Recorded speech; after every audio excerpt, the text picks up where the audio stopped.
अजित पवार यांचा अस्थिकलश तापी निम्मन प्रकल्पात विसर्जित। दिवंगत उपमुख्यमंत्री अजित पवार यांचा अस्थिकलश जळगावमध्ये दाखल झाला। सायंकाळी अमळनेर तालुक्यातील तापी निम्मन प्रकल्पातील पाडळसरे धरणात अस्थिकलशाचं विसर्जन करण्यात आले।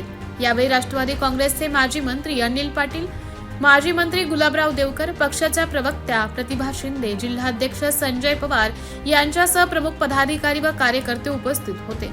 सर्वांनी अजितदादांच्या अस्थिकलशाचं दर्शन घेऊन अभिवादन केले। 1.5 महिन्यांपूर्वी ज्या तापी निम्मन प्रकल्पाच्या पाडळसर धरणाची अजित पवारांनी पाहणी केली होती, त्याच ठिकाणी त्यांचा अस्थि विसर्जित करण्यात आल्याने उपस्थित नेते, पदाधिकारी व कार्यकर्ते भावुक झाले। आमच्या दृष्टिकोनातून ही फार दुर्भाग्यपूर्ण गोष्ट आहे। मागच्या 2 वर्षापूर्वी याच निम्न तापी प्रकल्पावरती अजितदादा याच धरणाची पाहणी करण्याकरता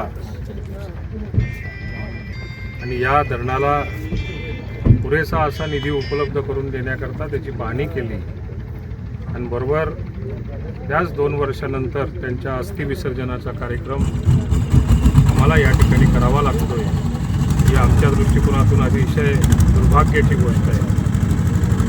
परमेश्वराला एवढीच प्रार्थना करतो,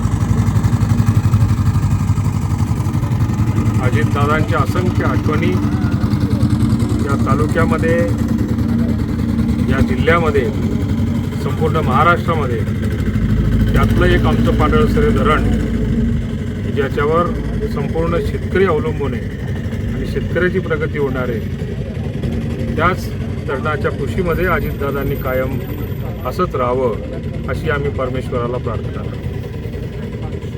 अमर रहे, अमर रहे। लोकनायक न्यूज